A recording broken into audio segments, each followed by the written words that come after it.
رب اشرح لي صدري ويسر لي أمري واحلل عقدة من لساني يفقهوا قولي ما توفيق إلا بالله عليه توكلت وإليه بسم الله الرحمن الرحيم. All right. This kitab's name is Al-Fiqh-Ul-Muyassar. Any kitab before you'll do it, I mean, this is like common knowledge also. You should know some of the basics of it, like the title of it, the muallif, especially more important than the title is the muallif. Maulana Shafiq al-Rahman Nadwi is the muallif of this kitab, the author, the writer, the compiler. And you all should know a little bit of background, especially with regards to Islamic knowledge. This is very important, that you should know the background of the muallif, not just jump into it, into the contents, and jump from one masla to the other masla and one chapter to the other chapter, because you never know nowadays. Especially there's Shia kitabs that are very common. There are maybe Qadiani kitabs, there are maybe Brahvi kitabs, there are maybe other types of people with other types of ideologies who have written kitabs in all languages, not just English, in Arabic also. It doesn't mean the Ahlul Sunnah, their main sources of books are in Arabic, meaning the others are not.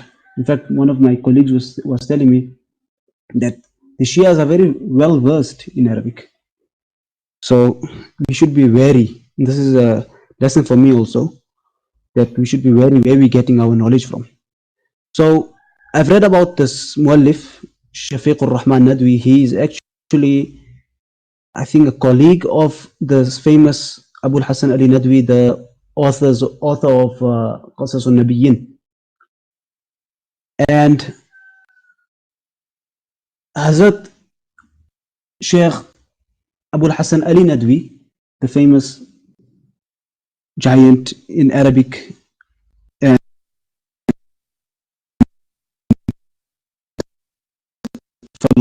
philosopher, writer, poet, adib. No, he had many great talents. He came. Hello. Another.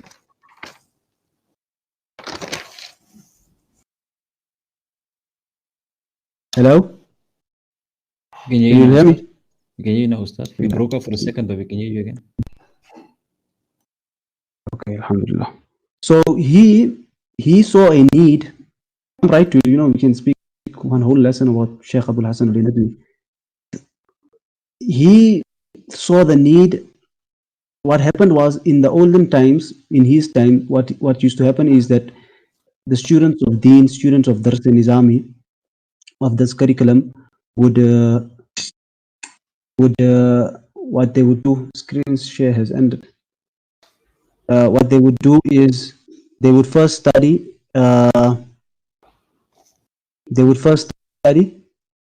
Farsi, Persian, the Persian language, because in India at that time Farsi was very common.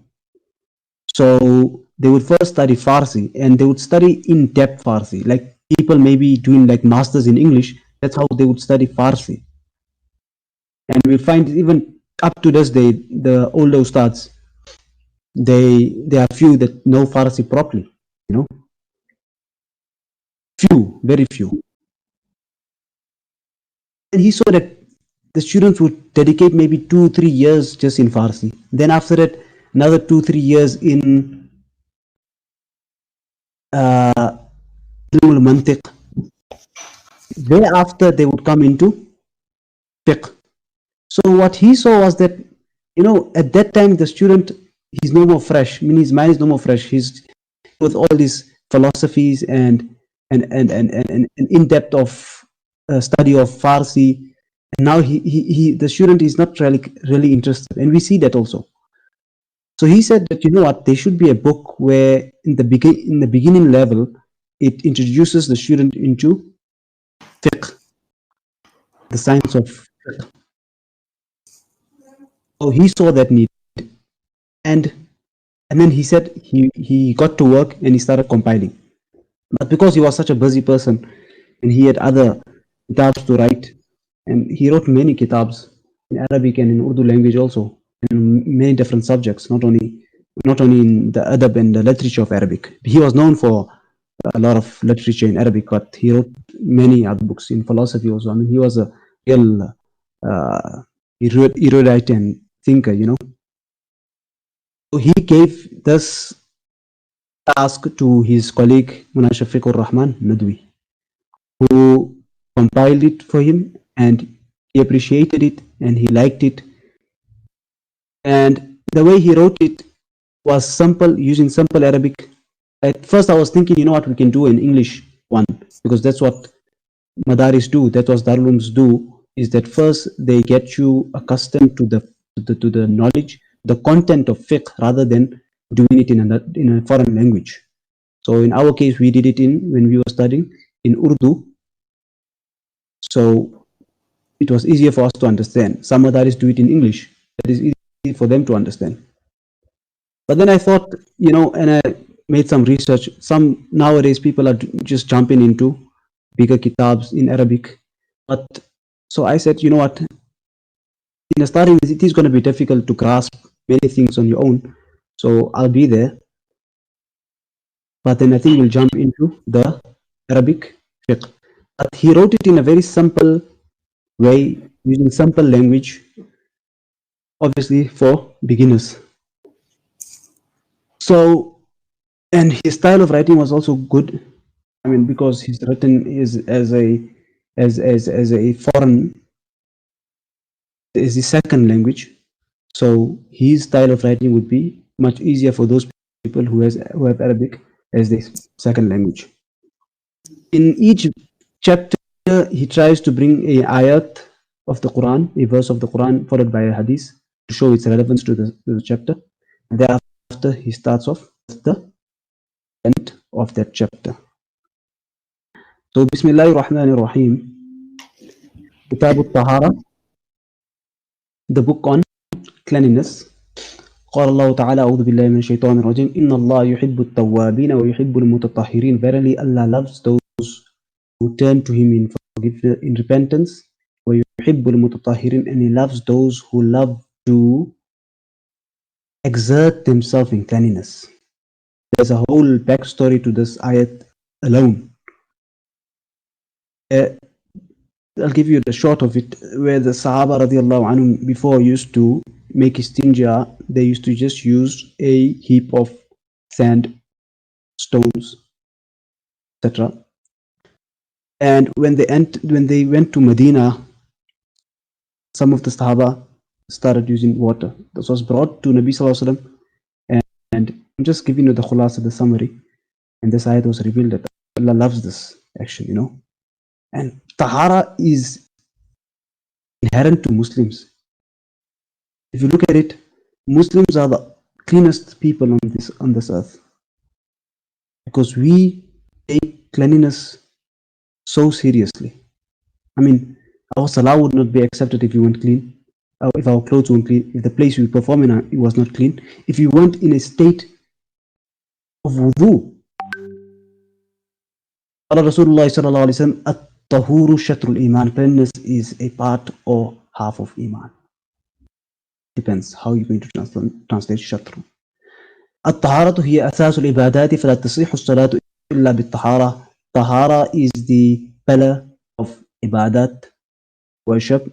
No salah would be correct without cleanliness, tahara. قال رسول الله صلى الله عليه وسلم مفتاح الجنة الصلاة ومفتاح الصلاة الطهور. The key to Jannah is salah, and the key to salah is tahur, cleanliness, the state of being clean. الطهارة في اللغة النظافة. In dictionary meaning, linguistic meaning, tahara means cleanliness. والطهارة في الشرع تنقسم إلى قسمين. It is divided. طهارة, cleanliness in Sharia is divided into two categories. الطهارة من الحدث وتسمى الطهارة الحكمية، والطهارة من النجاسة وتسمى الطهارة الحقيقية. طهارة من الحدث, first one, and that is termed as الطهارة الحكمية, meaning that taharat which you cannot really see. That is why I call hukmiya. And then at-taharatu min al-najasa, cleanliness from najasa. And that is termed as at-taharatu al-haqiqiyya. Taharatul haqiqiyya meaning cleanliness from najasa and impurity that which can see.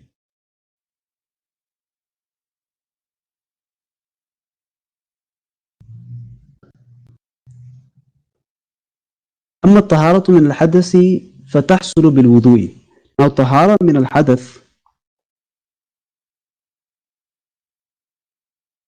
طهارة من الحدث is you can achieve that by wudu أو بالغسل أو بالغسل أو بالتيمم إذا تعذر استعمال الماء, or you can use tayammum if water is not available or water cannot be used because of some illness or weakness. So like I said, tahara min al-hadas, tahara from hadas is something hukmiya, you know, something which you cannot see. Now if a person is not in a state of wudu, can you say he's dirty? Shariatan, in the law of looking at it from the Sharia's perspective.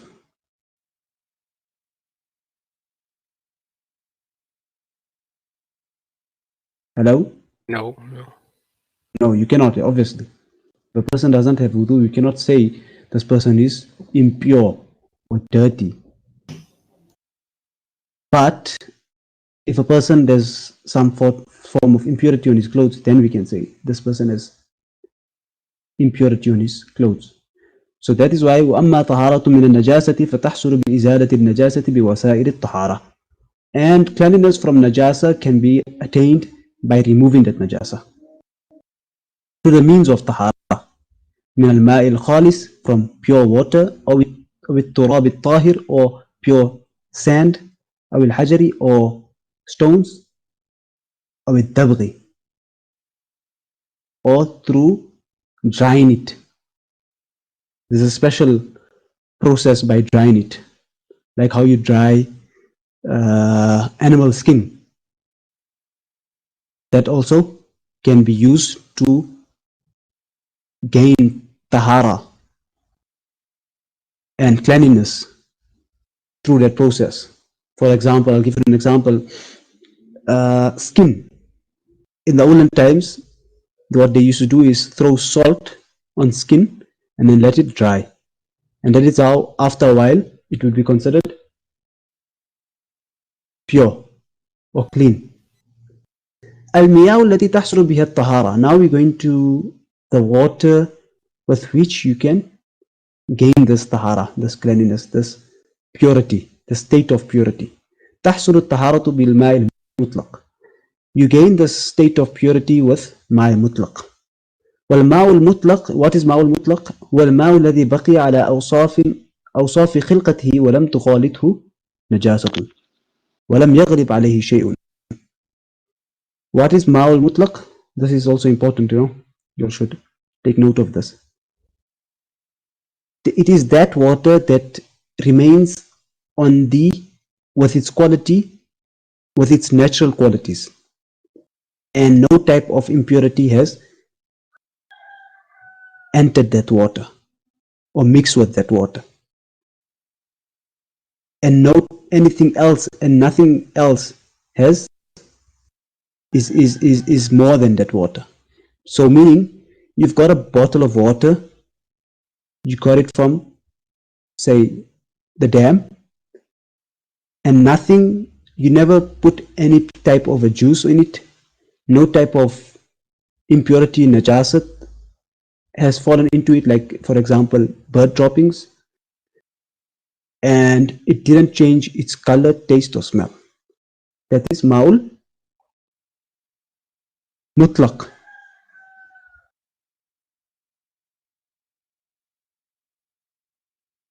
That is ma'ul mutlaq. Now the types of ماء المطلق. ويندرج في الماء المطلق ماء السماء rain, ماء النهر river water, ماء البئر well water, ماء العين spring water, ماء البحر sea water, ماء ذاب من الثلج. Thalj is snow or ice. Even if you have ice in your fridge and then it melts, then that can be used. That will be ماء المطلق. ماء ذاب من البرد or hailstones. You collected hailstones when it was hailing. It melted. That water is ماء المطلق. Are you understanding? Yes. Yes, Ustad. Alhamdulillah. Okay, now the types of water and its laws. See again, why all fiqh kitabs will start off with this. Kitab al-Tahara, water, najasat, because this is the initial and this is the first step. If you don't get this step right, you cannot make wuzu, because then you might be making wuzu with wrong water. When you make wuzu with wrong water, your wuzu is not done, therefore your salah is not done. Your salah is not done, therefore you did not perform your salah. Meaning your ibadat is not done. Your further ibadat is not done. So it is important, really important, that we get the first step right, which is water, the right water. Now تنقسم المواد باعتبار المياه التي تحصل به الطهارة والمياه التي لا تحصل به الطهارة إلى 5 أقسام. Now there's going to be more differentiation of water into first it was, we spoke about the najasat, hadas, and najasat haqiqiyya and hukmiyya. Now we're going to divide the categories of water into that which we can use for taharat and that which we cannot use. So 2 categories. But in that 2 categories, there are 5 types. And now we will see the 5 types. Al-Qism al-Awwal, the first category, طاهر مطهر غير مكروه. In itself, it's clean. Mutahhirun, it can clean. غير مكروه, without any dislike, karahiyat, without any nakarat and dislike. Meaning, it's clean itself and it can clean. Mutahhir means it can clean. It can be used for cleanliness. And غير مكروه, without any dislike. والماء المطلق طاهر وتحصل به الطهارة. And ma'ul mutlaq, now they just gave an example, is tahir and it can be used to clean. Meaning ma'ul mutlaq is the best. It is tahir and mutahir. In itself it's clean and it can be used for cleanliness. So that's the first category. القسم الثاني طاهر مطهر مكروه. Now look at the wording. In the first one it was tahir mutahir. Okay. The second one also tahir mutahir. The first one was ghayru makruhin, without any dislike. Here there is some dislike. The dislike is the literal translation of makruh. As you go forward in your studies, you'll understand the complex terms without the need of translating, because a lot gets lost in translation. So the second type is طاهر مطهر مكروه، وهو الماء الذي شربت منه الهرة أو الدجاجة أو سباع الطير أو الحية. That is that water. It is clean. It can be used for cleanliness, but a cat has drank from it, or a chicken, or any other bird, or snake. These animals have drunk from it. It becomes makruh because of that. يكره الوضوء والاغتسال تنزيها بذلك الماء. Now, here's that karahiyat, that effect of that dislike, is that you can make wudu, you can make ghusl with this, but it will be makruh tanzihi. Now those who have studied fiqh and you all said, I was discussing, you did quite a few fiqh kitabs. So tanzihi and tahrimi should be known to you guys. You'll understand what's the meaning of tanzihi.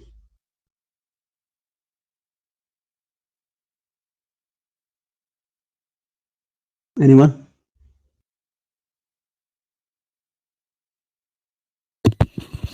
It's a light one. Light one. Oh yeah. That will do. A light one compared to tahrimi, which is a greater one, and that which, if you continuously do, becomes haram. So here, okay, it is disliked, but if you're not finding anything else, you can do it. Namaz time is there. It might lapse. You got this water that the cat drank from, and your host told you this, so you use it. You make wuzu, you read your namaz. يكره الوضوء والاغتسال تنزيها بذلك الماء إذا كان الماء المطلق موجودا. This is when is it tanzih? See, this is the beauty of Islam. There's no type of compulsion or any type of oppression. Now we've got this water that the cat drank from, and there's no other water around, then it's not tanzihi. Then you're not going to be getting any type of sin. This is the beauty and the justness of Shariat and Allah subhanahu wa ta'ala. That when there's no water, ma'ul mutlaq, clean, pure, that which can clean, if that's not around, and only this is around, then you're not going to get any type of sin. Isn't that beautiful and just?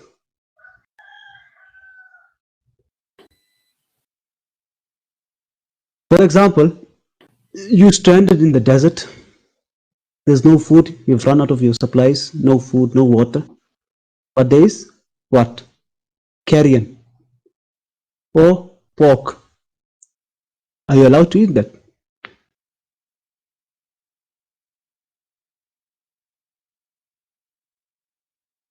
Hello? Yes. Yes, you are, Ustad, out of necessity. You are allowed to eat it out of necessity, and you're not going to even be sinful.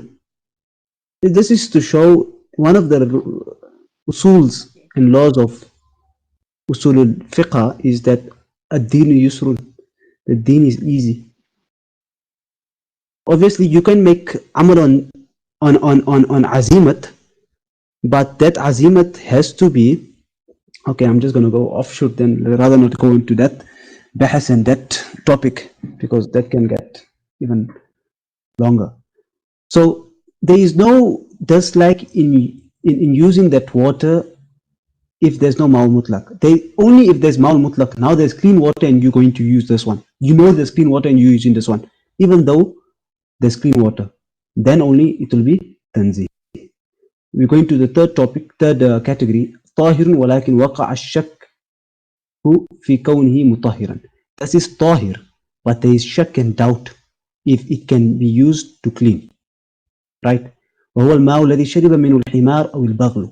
This is water that from which a donkey or a mule has drunk. فإنه طاهر بدون شك. Yes, it is clean. It is clean. A donkey or a mule has drank from it, it is clean. ولكن هل يصح به التوضؤ? But can you make wudu with it? أم لا يصح به التوضؤ? Or you cannot. فقد وقع الشك في ذلك. There is doubt in that. فإن لم يجد غيره توضأ به وتيمم. Now because there's doubt whether we can use it or not, because you know with regards to a donkey and a mule, they're not really very clean animals, so to say. They could have eaten something, or something might have gone into their mouth and then they drank. So now there's shak. We know it's clean, the water is clean, but can we use it to clean something else? And tawaddu is clean ourselves, you know.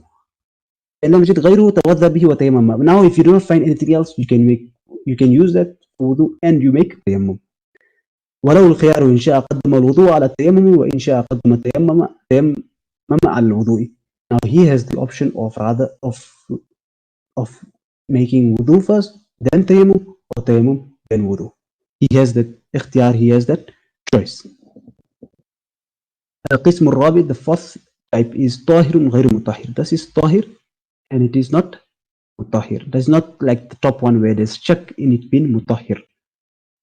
والماء المستعمل فإنه طاهر ولكنه غير مطهر لا يصح به التوضؤ. This is ماء المستعمل, used water. ماء المستعمل. This is another term. You see these terms in Arab fiqh. This is a very important terms. Terminology in fiqh is important. It's not like one fiqh kitab uses it and another doesn't. There are certain terms which your ears and your mind should be accustomed to with regards to fiqh, because once this is your first kitab, for instance, your second kitab, the terms will come, third will come, fourth will come, and in the third and second already probably there will be much translation, because then your mind already has to be joining the dots and seeing the connection. Then you'll get those who are doing iftah and the muftis, they'll be using these terms just casually. They're not going to explain the terms, defining the terms. You understand it? Because this ma'ul musta'mal, already there's a whole definition to it. What water constitutes ma'ul musta'mal? It's not just water a person has drunk from. In fact, that's not it. There's other laws than concerning ma'ul musta'mal. So وهو الماء المستعمل فإنه طاهر ولكن غير مطهر لا يصح بالتوضؤ. You cannot make wudu, you cannot make wudu with this. والماء المستعمل. See, he gave a whole definition with ماء المستعمل. والماء الذي استعمل في الوضوء أو الغسل لرفع حدث أو لقربة كالوضوء على الوضوء بنية الثواب. That is water that has been used for wudu or ghusl. A person made wudu. That water that was dripping from his mouth, his face, his hands, his legs, got stored in a container. Now Zayd comes and he uses that water. Zayd's wudu is not done. Or a person is taking a shower and whatever water is dripping from his body is being stored in a container. Now someone comes and uses that water to make wudu or even ghusl. That wudu and ghusl is not done. Shar'atan. Shar'atan I'm saying is because a person might say, I took a shower, but did you take a shari shower? You'll understand the difference, right? Our shower and a non-Muslim shower is different. Am I correct in saying that?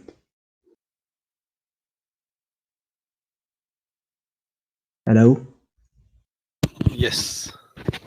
Gee. I thought maybe you all slept, Saturday. No. It's Fajr time. Oh, it's Fajr time there. Yeah. Oh. Were you in Canada? Yes. Okay. So you took your espressos.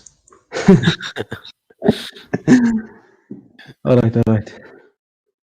So, and it doesn't have to be a wudu that from a hadas, meaning a person farted or he went to toilet and then he made wudu. A person already was in wudu, in a state of wudu, he was clean. But some people make another wudu for a different ibadat, just for qurbat, for more sawab. Even then, it's ماء مستعمل. فإن توضأ بالماء متوضئ لتحصيل البرودة أو لتعليم الوضوء لم يكن الماء مستعملا. Now if he made wudu to just he's in the Middle East, he's in India, Pakistan, Bangladesh, or the Arab countries, so hot, he used that water just for this, then that water is not ماء المستعمل. أو لتعليم الوضوء, or to teach how to make wudu, then that water is not mustamal. So you understand how it became mustamal. See, this we're just talking about ma'ul mustamal, and it's not yet over. Also, it's just to show that certain terminologies. Was that?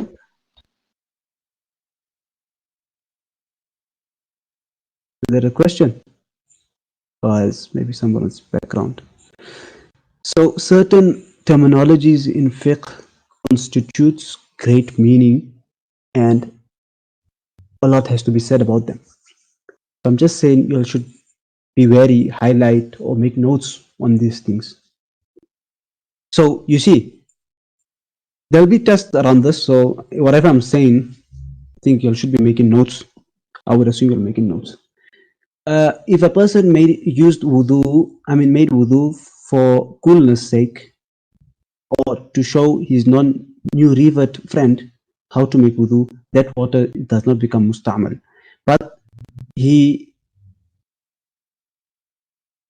came out from the bathroom and he needed to make wudu for salah, then the water becomes musta'mal.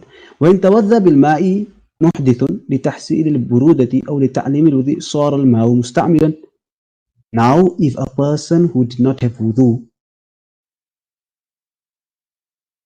he didn't make wudu for what? He didn't make wudu to perform salah or make an ibadah. He just made wudu for coolness sake, to cool himself, or to show his revert friend how to make wudu. Now you'll understand what I'm saying. You're concentrating. This person does not have wudu, meaning shari wudu. He cannot just stand up and make salah. But he's not making wudu to make salah. He's doing it for what? To cool himself or to show a revert friend how to make wudu. Then too, that water would become musta'mal.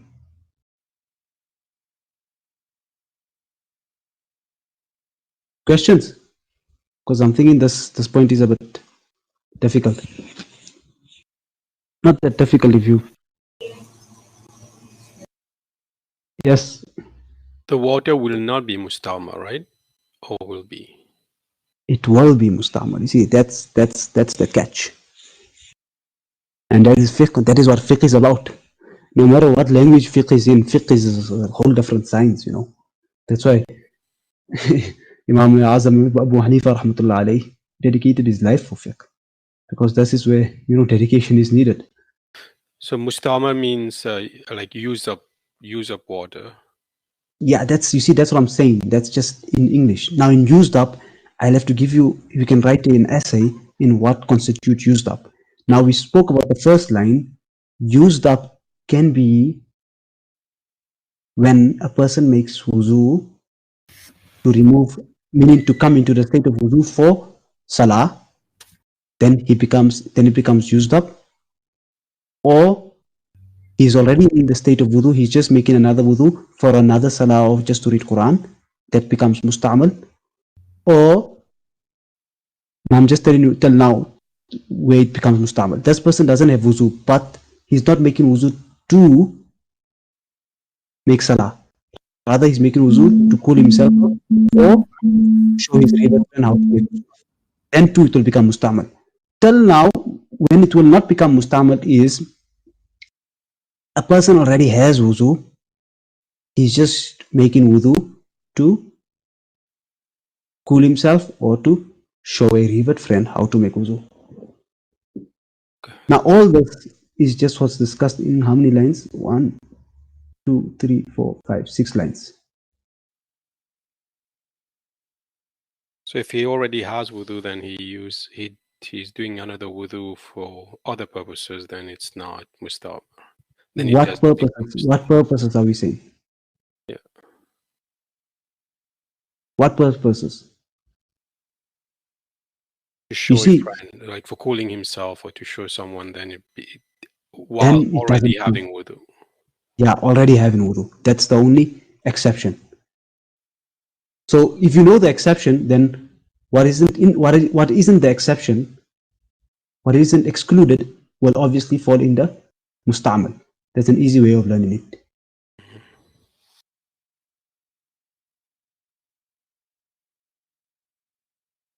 Any other questions?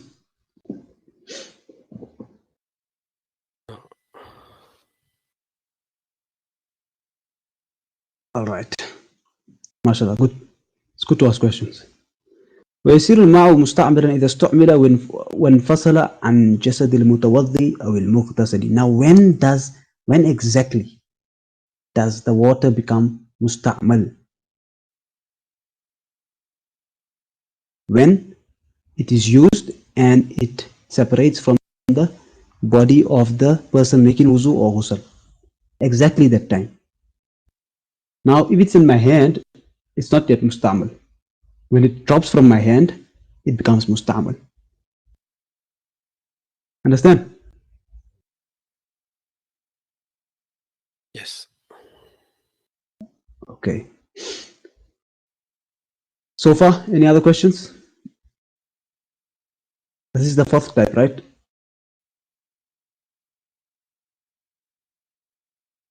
القسم الرابع طاهر غير مطهر. It is طاهر, but it's not مطهر. It cannot be used to make wudu or to purify oneself. Any questions? No. Okay. Moving on. Fourth type. قسم الخامس نجس. That which is impure. Downright, clear cut, impure. هو الماء القليل الراكد الذي لاقته النجاسة سواء ظهر في الماء أثر النجاسة أم لم يظهر. A little stagnant water that has najasat in it, whether you can see the effects of najasat or not. It is little water, if anyone's taking notes, if it is little stagnant water that has najasat in it, whether you can see the effects of najasat or not.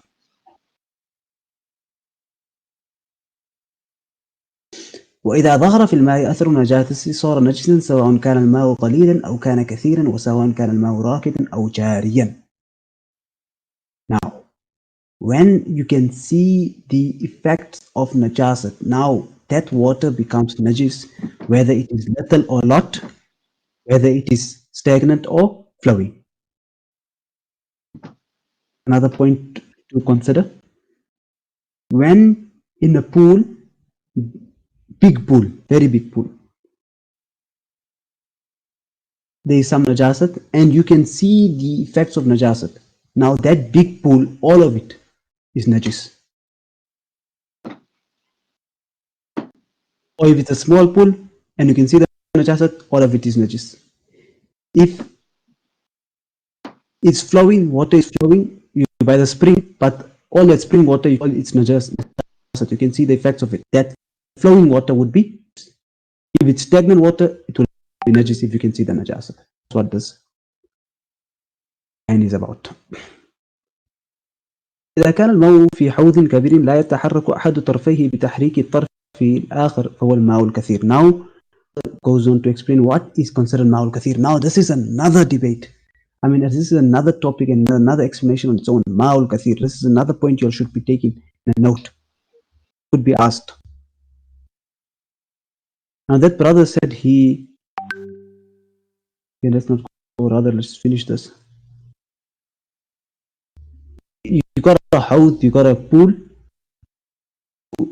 move your hand on one side of the pool,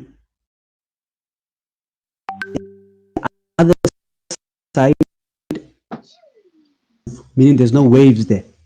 That is Ma'ul Kathir.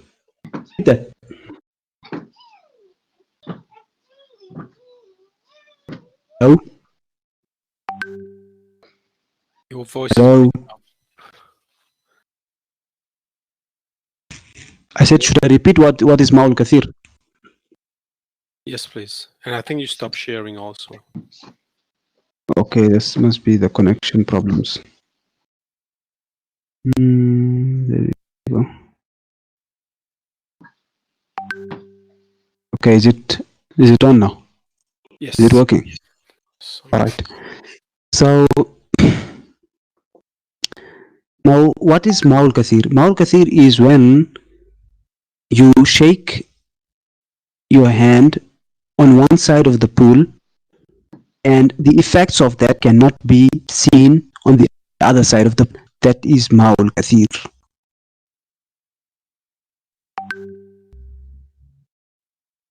Am I clear now? Yes. Good. Can you What's that? Someone was speaking. Yeah, I was just saying, yes, it's clear. It's clear. It's good. ويقدر الماء كثيرا إذا كان طول الحوض 10 ذروع وكان عرضه 10 ذروع وعمقه بحر لا تنكشف الأرض إذا أخذ الماء من الحوض باليد. Right. Now, if we have to give ماء الكثير in our times, if you explain it to someone who may be a non-Muslim or someone who is not well acquainted with fiqh, now he might say, okay, in length and breadth, how much is ma'ul kathir? So length must be 10 zira, and the breadth, which I think the brothers in UK, I don't know what they call it, the breadth, length and breadth should be 10 by 10. So if you have a pool 10 by 10 and the depth of it, you know, in a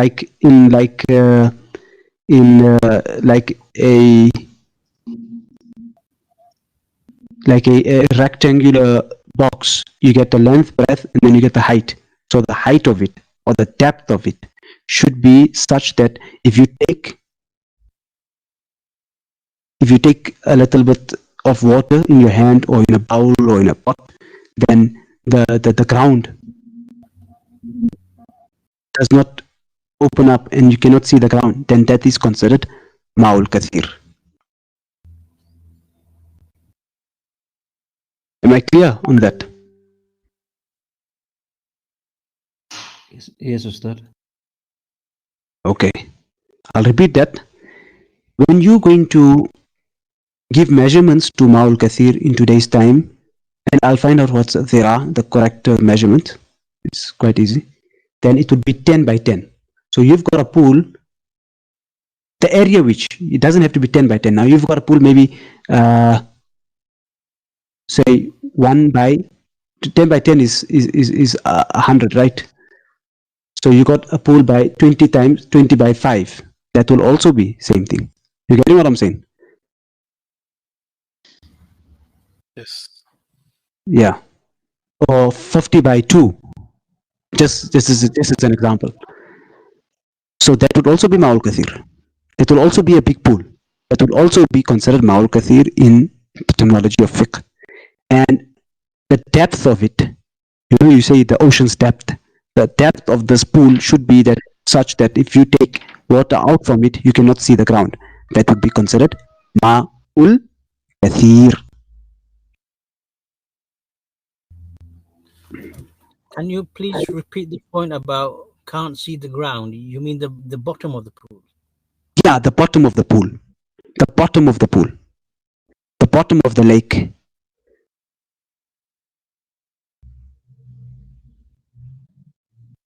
That's what I mean. Okay, understood. Yeah. Here, the Arabic word ard is used. Ard is basically ground. So usually what we have in a pool, in modern pools, is not the ground. You'll get that in a lake. I'm just giving an example of the pool. So what comes instead of the ground is the tiles or whatever they've got on at the bottom. That will take the place of the ground. So this is ma'ul kathir. I hope you all got that points. والماء القليل هو ما كان أقل من ذلك. Now you'll know what's ماء الكثير. Whatever is not ماء الكثير, this is basically what he's saying. والماء القليل هو ما كان أقل من ذلك. Whatever is less than that is ماء القليل. So that's the threshold or the starting point of ماء الكثير.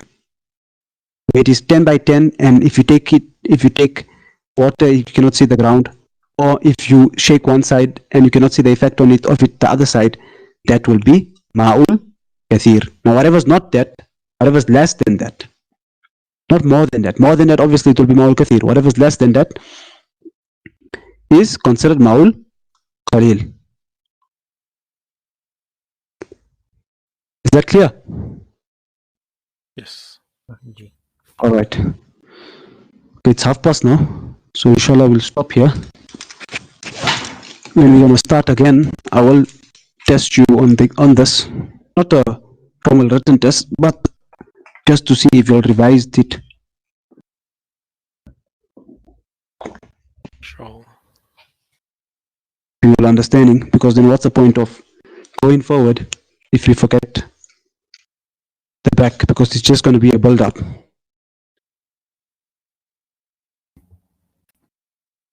And just a reminder, whoever's joined in, to do your homework and send in the homework. We'll just ask Hafiz Saab if this Moodle is operating. Oh, any questions?